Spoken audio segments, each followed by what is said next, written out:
ndagushimiye wowe ukurikiye Rwanda Star TV muri aka kanya. Uyu munsi tugiye kubagezaho urutonde rw'inyamaswa 25 zica abantu benshi kurusha izindi zose mu isi. Kuri urwo rutonde hariho n'umuntu, cyakora umuntu siyo nyamaswa ya mbere yica abantu benshi kurusha izindi mu isi. Leta y'Utah muri Leta Zunze Ubumwe za Amerika mu myaka itandukanye yagiye ikora ibarura igamije kumenya umubare w'abanyamerika bicwa no kurumwa n'inyamaswa. Ayo mabarura yabaye mu myaka itandukanye. Ibarura rya mbere ryabaye muri 2002, irindi rikora muri 2019. Icyo yabonye nuko buri mwaka muri Leta Zunze Ubumwe za Amerika abantu 47,000 barumwa n'inyamaswa bakajya kwivuza. Muri abo bantu 47,000 harimo abantu 8 bapfa buri mwaka bazize inyamaswa z'agasozi.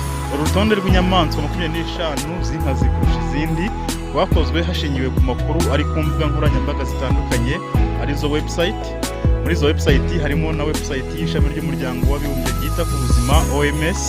Icyagendeweho mu kwemeza ko inyamaswa runaka ariyo y'inkazi kurusha indi genzi yayo mu mubare w'abantu iyo nyamaswa ihitana ku mwaka. Wakwibaza uti inyamaswa ya mbere ihitana abantu benshi ku isi buri mwaka ni iyihe? Inyamaswa ya mbere ihitana abantu benshi buri mwaka ni agasimba gato cyane kitwa umubu. Umubu uyu nguyu usanzwe uzi gutera indwara ya malariya. Uriya mubu witwa Anopheles femelle ni umubu w'ingore. Ikindi uzwiho nuko udatera malariya gusa ahubwo utera n'izindi ndwara. Izo ndwara uwo mubu utera turaza kuzigarukaho, ariko katubaze tukubwire ko uwo mubu witwa Anopheles femelle buri mwaka wica abantu 400,000 bazize indwara ya malariya, mu gihe amamiliyoni n'amamiliyoni buri mwaka y'abaturage biganjemo abo muri Afurika bandura indwara ya malariya n'ubundi iturutse kuri uwo mubu. Reka dusubire kuri za ndwara zindi ziterwa n'uyu mubu witwa Anopheles femelle. Izo ndwara zirimo dengue fever, yellow fever, zika, west nile na encephalitis. Ibi bituma umubare w'abantu bapfa buri mwaka bazize uyu mubu wa Anopheles femelle uzamuka ukagera ku 700,000, kuko hari abandi bantu 300,000 bicwa n'izi ndwara buri mwaka. Inyamaswa ya kabiri yica abantu benshi ku isi ni umuntu. Wakwibaza uti umuntu niyo nyamaswa ya kabiri yica abantu benshi mu isi uti? Nko muri Leta Zunze Ubumwe za Amerika dufashe urugero, ikigo cy'abanyamerika gishinzwe kurwanya indwara z'ibyorezo cyitwa CDC mu magambo ahinnye y'icyongereza kigaragaza ko muri Leta Zunze Ubumwe za Amerika buri mwaka abantu 19,000 bicwa n'abagenzi babo. Muri aba 19,000 abantu 14,000 bicwa hakoreshejwe imbunda. Mu isi yose umubare w'abantu bicwa n'abagenzi babo ugenda wiyongera, kuko wavuye ku bantu 362 mu mwaka w'1990 ukaba ugeze ku bantu 464 muri 2017. Iyi mibare ni y'ishami ry'umuryango w'abibumbye rishinzwe kurwanya ibiyobyabwenge n'ibyaha witwa UNODC. Tugikomeza n'urutonde rw'inyamaswa zica abantu benshi mu isi, tukatubabwira ko inyamaswa iza ku mwanya wa gatatu ari impiri. Impiri yitwa Scarlet Viper niyo nyamaswa ya gatatu yica abantu benshi mu isi. Ishami ry'umuryango w'abibumbye ryita ku buzima OMS rivuga ko buri mwaka abantu bari hagati ya 4,500,000 na 5,400,000 barumwa n'inzoka bakajyanwa kwa muganga. Wibuke ko mu isi hari amoko y'inzoka arenga 3,400. Umubare w'inzoka ziri mu isi ntabwo uzwi, ariko nawe wagenekereza ukumva umubare w'inzoka ziri mu isi ungana ugendeye ku moko yazo, wumvise uko angana amoko 3,400. Nibura buri mwaka abantu 2,000,000 barumwa n'inzoka zikabashyiramo ubumara. Ubwo bumara bw'inzoka buhitana abantu bari hagati y'ibihumbi 84 n'abantu 134. Ya mbere twavuze haruguru yitwa Scarlet Viper niyo ihitana umubare munini w'abantu muri abo babarumwe n'inzoka. Umubare w'abantu bahitanwa n'iyi mpiri twavuze haruguru ntabwo uratangazwa, gusa ikizwi nuko ariyo nzoka ihitana abantu benshi zose mu isi. Ubushakashatsi bwakozwe na kaminuza ya Queensland bugaragaza ko impamvu iyi mpiri yitwa Scarlet Viper ariyo ihitana abantu benshi buri mwaka nuko ubumara bwayo butagomborwa. Impamvu ubumara bwayo butagomborwa nuko bakoze ubushakashatsi basanga bitewe n'agace iyo nzoka irimo ibifite ubumara bwihariye. Aho iyo nzoka iboneka cyane ni muri Afurika y'Amajyaruguru no mu bihugu bitandukanye byo muri Aziya. Reka tubabwire inyamaswa ya kane ihitana abantu benshi ku isi. N'uyumva uratangara. Imbwa niyo nyamaswa iza ku mwanya wa 4 mu nyamaswa zihitana abantu benshi mu isi. Ibi bigaragazwa n'ishami ry'umuryango w'abibumbye. Ibi imbwa zibikora binyuze mu ndwara z'ibyorezo zikwirakwiza, by'umwihariko nk'indwara yitwa rabies. OMS ivuga ko buri mwaka biyisaba miliyari 8 z'amadolari y'Amerika mu guhangana n'icyorezo cya rabies gikwirakwizwa n'imbwa. Gusa birangira iki cyorezo gihitanye abantu 59,000 buri mwaka. Inyamaswa iza ku mwanya wa 5 mu nyamaswa zihitana abantu benshi mu isi ni isazi yitwa tsetse. Isazi abanyarwanda benshi murayizi kuko amateka y'u Rwanda agaragaza ko mu myaka yatambutse abatutsi bigeze koherezwa mu karere ka Bugesera n'ubutegetsi bubi kugira ngo barumwe n'iyisazi bapfe. Wakwibaza uti isazi yica abantu gute? Iyi sazi yitwa tsetse itera icyorezo cyitwa trypanosomiasis. Umuntu urumwe n'iyisazi ahita atangira gusinzira, agashesha ibiheri ku mubiri, atavuzwa vuba, iki cyorezo kikaba cyamuhitana. Mu myaka yashize iyi ndwara iterwa n'iki cyorezo yahitanaga abantu barenga 10,000. Bashakaga no kuzamuka bakagera ku 100,000, ariko bitewe n'uko ubuvuzi bugenda butera imbere, umubare w'abahitanwa no kurumwa n'iyisazi ugenda ugabanuka. Ubu abahitanwa n'iyisazi buri mwaka bari munsi y'igihumbi. Reka dukomeze tubabwira ko inyamaswa iza ku mwanya wa 6 mu nyamaswa zica abantu benshi mu isi ari igikoko cyitwa assassinbug. Igikoko kimeze nk'igiharara, igiharara benshi murakizi, gikunze kuba mu mirima. Assassinbug itera icyorezo cyitwa chagas. Umuntu urumwe n'aka gasimba atangira gukura apeti, akagira umunaniro ukabije, akabyimba munsi y'amaso, atavuzwa hakiri kare. Ubumara iki gikoko kiba cyamushyizemo bukaba bwamutera stroke n'indwara y'umutima bikarangira iyo ndwara imuhitanye. Iyo ndwara rero twavuga n'ubundi yitwa kagasi. Buri mwaka abantu barenga 10,000 bapfa bazize kurumwa n'iki gikoko cyitwa assassinbug. No kujya mukirinda rero. Inyamaswa iza ku mwanya wa 7 mu nyamaswa zihitana abantu benshi mu isi ni agasimba kitwa freshwater snail. Freshwater snail ni ikinyamunjonjorerwa kiba mu mazi. Iyo ubumara bwacyo bwinjiye mu mubiri w'umuntu bimutera indwara yitwa schistosomiasis. Agatangira ababara mu nda, bikageraho n'amara agatangira kumurya. Abantu benshi iyi ndwara bayandurira mu mirimo y'ubuhinzi cyangwa bakayanzura bagiye koga mu mazi. Ishami ry'umuryango w'abibumbye ryita ku buzima OMS rigaragaza ko iki kinyamunjonjorerwa gihitana abantu 200,000 buri mwaka.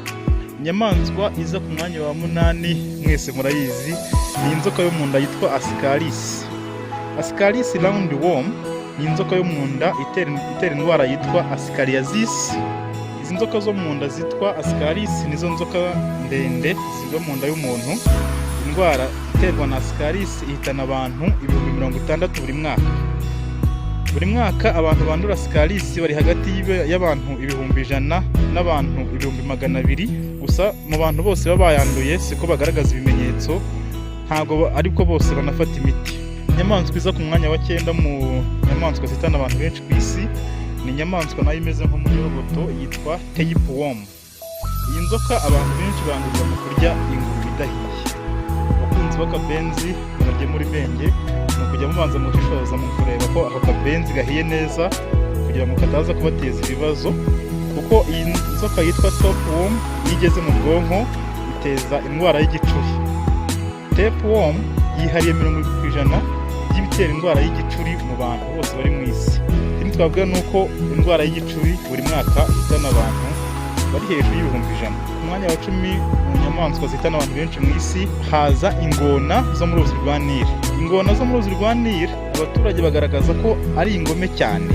Imibare igaragaza ko buri mwaka ingona zica abantu 1,000. Izi ngona zahawe izina rya Nile crocodile ntabwo ziba mu bice Nile inyuramo gusa, ahubwo ziboneka no mu bindi bice bitandukanye byo muri Afurika nko muri Mozambique na Namibia. Buri mwaka muri Namibia izi ngona ziruma abantu 1,500, naho muri Mozambique izi ngona ziruma abantu 300. Ku mwanya wa 11 turahasanga imvubu. Imvubu ni inyamaswa y'indyabyatsi iba mu mazi. Ibarura rigaragaza ko abantu barumwe n'imvubu ikabakomeretsa baba bafite ibyago byinshi byo gupfa ku kigero cya 86% ugereranyije n'ababa bakomerekejwe n'intare cyangwa ingwe. Ibi bituma buri mwaka imvubu zica abantu bari hagati ya 500 n'abantu 2,000. Ku mwanya wa 12 mu nyamaswa zihitana abantu benshi turahasanga inzovu zo muri Aziya. Inzovu zo muri Aziya ntabwo ari nini cyane nk'izo muri Afurika, nta nubwo zigira amahane kurusha izo muri Afurika. Igituma inzovu zo muri Aziya zihitana abantu benshi nuko zibana n'abantu. Muri Afurika naho hari inzovu zakabaye ari inyamahane, ariko ntabwo zihitana abantu benshi bitewe nuko ziba mu byanya bikomye, ntabwo abantu bakunze kuzisagarira, nta nubwo zikunze gusagarira abantu kuko ziba mu mapariki. Muri 2019 mu gihugu cy'Ubuhinde honyine inzovu zishe abantu 494. Ku mwanya wa 13 dukomeza n'inyamaswa z'inkazi kurusha izindi mu isi turahasanga intare. Nta mibare y'isi yose ihari y'abantu bicwa n'intare buri mwaka, ntabwo byatungurana kuba intare yaboneka kuri runo rutonde kuko n'ubundi abantu basanzwe babizi ko intare ari imwe mu nyamaswa z'inkazi. Gusa ikizwi nuko buri mwaka mu gihugu cya Tanzania intare zica abaturage 100. Aha ni mu gihugu kimwe, byumvikana ko ushyize mu rwego rw'isi wasanga ari abaturage benshi bahitanwa no kurumwa cyangwa no kuribwa n'intare. Ku mwanya wa 14 mu nyamaswa z'inkazi mu isi turahasanga ikirura. Nubwo ikirura kije kuri runo rutonde, muri rusange ikirura gitinya umuntu, ariko igituma ikirura kiza kuri runo rutonde nuko ikirura kiri mu bwoko bw'imbwa, nacyo kikaba gitera ya ndwara twavuze haruguru yitwa rabies. Mu bantu barimo n'inyamaswa y'ikirura nabo baba bandura iriya ndwara twavuze haruguru yitwa rabies, ikaba yabahitana. Gusa ntabwo ibirura bikunze kuruma abantu benshi, ikibi cyabyo nuko bitera n'ubundi iriya ndwara. Ku mwanya wa 15 mu nyamaswa z'inkazi turahasanga ifi yo mu mazi yitwa shark, ariko iyi ntabwo ari shark isanzwe, ni great white shark. Iyi akaba ari ifi yo mu mazi, akaba ari inyamaswa idakunze kwenderanya cyane kuko nko mu mwaka wa 2020 inyamaswa yakomerekeje abantu 57 batayendereje, irongera ikomeretsa abantu 39 bayendereje, bituma abahitanye muri uwo mwaka baba abantu 13. Ku mwanya wa 17 turahasanga box jellyfish. Australian box jellyfish ni udusimba dufite ibirizo birebire tuba mu mazi yo muri Australia. Gafite ubumara ku buryo umuntu gateye ubwo bumara mu kanya nk'ako guhumbya umutima we uhagaze akaba arapfuye. Nta mibare izwi neza y'abantu bose bicwa na box jellyfish. Ku mwanya wa 17 mu nyamaswa z'inkazi turahasanga stone jellyfish. Iyi ni ifi izi kwisha cyane, nakeka ko ariyo abasirikare bigiyeho ubumenyi bwo kwihisha, aribyo bita camouflage. Inyamaswa ijya munsi mu ndiba y'inyanja hagati y'amabuye ikarindira ko hari ikintu kizahanyura kugira ngo ikice gisamure. Iyi fi iri mu mazi biragoye kuyibona kuko isa n'intaza. Intaza ni ari amabuye n'ubundi aba ari mu mazi. Iyi fi ikindi twayivugaho nuko igira amahwa 13 mu mugongo, ari naho inyuze ubumara igiye kubutera mu bantu. Ubumara buba muri stone jellyfish ni ubumara bukomeye cyane, umuntu ibuteye cyangwa ikindi kintu cyose ibuteye kitagipfa mu kanya nk'ako guhumbya. Dukomeza n'inyamaswa z'inkazi mu isi, ku mwanya wa 18 turahasanga scorpion. Scorpion ni agasimba gato kagira uburebure butarenze santimetero 11. Agasimba kari mu dusimba tugira ubumara bwica cyane. Ikigo cy'Abanyamerika gishinzwe guhangana n'ubumara kivuga ko kuva muri 2005 kugera muri 2015 abantu barenga 12,000 bajyanywe kwa muganga barumwe na scorpion. Umubare w'abapfuye muri aba ntabwo watangajwe. Ku mwanya wa 19 turasanga inzuki. Imibare y'ikigo cy'Abanyamerika gishinzwe guhangana no gukumira indwara z'ibyorezo CDC kimwe twavuze haruguru igaragaza ko kuva muri 2000 kugera muri 2017 inzuki, ubuhura n'amavubi zahitanye Abanyamerika 1,109. Abenshi muri aba ni abagabo, ndetse abishwe n'izi mbori bose bateranyije abagabo bihariye 80%. Abenshi muri aba bishwe no kurumwa n'inzuki. Ku mwanya wa 20 turasanga golden poison frog, umutubu ufite ibara rya zahabu. Nawo uri mu nyamaswa zikaze cyane mu isi kuko ufite uburozi bwica cyane kandi mu kanya gato. Umuntu winjiwemo n'ubumara buva muri buno mutubu witwa golden poison frog agatangira kugagara, mu kanya gato akaba arapfuye, inzoga ikiranga. Gusa iyo agejeje kwa muganga hakiri kare arapfurwa agakira kuko abaganga bafite imiti ihangana n'ubu bumara. Ku mwanya wa 21 mu nyamaswa z'inkazi turasanga inyamaswa yitwa idubu. Idubu ni inyamaswa iba ari nini cyane kandi ifite imbaraga.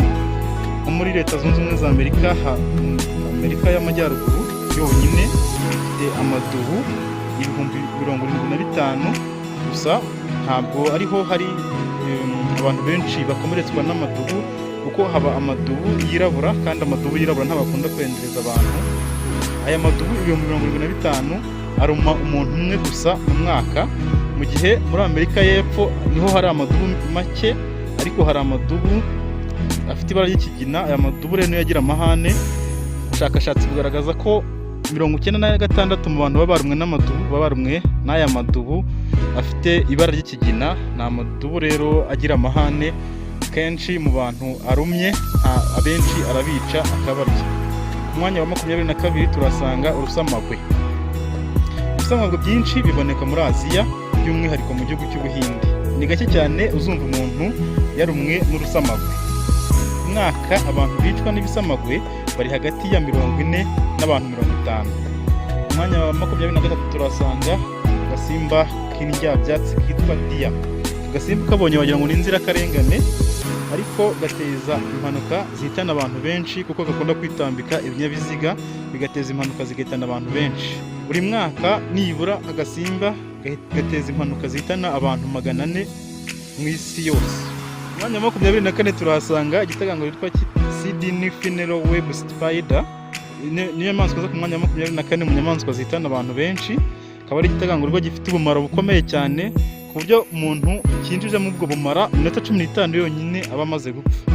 Igitagangurirwa buri mwaka cyicaga abantu 13,000 gusa. Kuva mu 1980 abantu cyica bagiye bagabanuka, kuko kibumye iyo ageze kwa muganga hakiri kare ahita avurwa agakira. Wakwibaza uti inyamaswa iza ku mwanya wa 25 mu nyamaswa z'inkazi kurusha izindi mu isi ni iyihe? Ku mwanya wa 25 mu nyamaswa z'inkazi turasanga imbogo.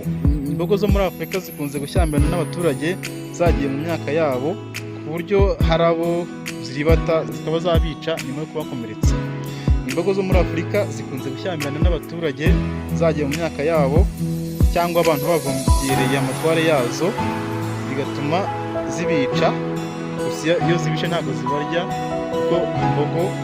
Turagushimiye wowe wafashe umwanya wawe ugakurikira iki kiganiro cyagakorwa ku nyamaswa 25 z'inkazi kurusha izindi mu isi, ari nazo zihitana abantu benshi. Tugushishikariza gukora subscribe kugira ngo utaha ujye ubona mu ba mbere ikiganiro gishyizeho. Kandi niba wanagikunze wagisangiza bagenzi bawe, urajya kuri share, ubundi wakibasangiza uciye kuri Facebook, WhatsApp, Twitter n'ahandi. Imana iguhe umugisha. Ciao, bye bye.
tuguhaye ikaze kuri Rwanda Star TV. Niba utarakanda subscribe, kandaho none amakuru yizewe kandi acukumbuye atazajya gucika.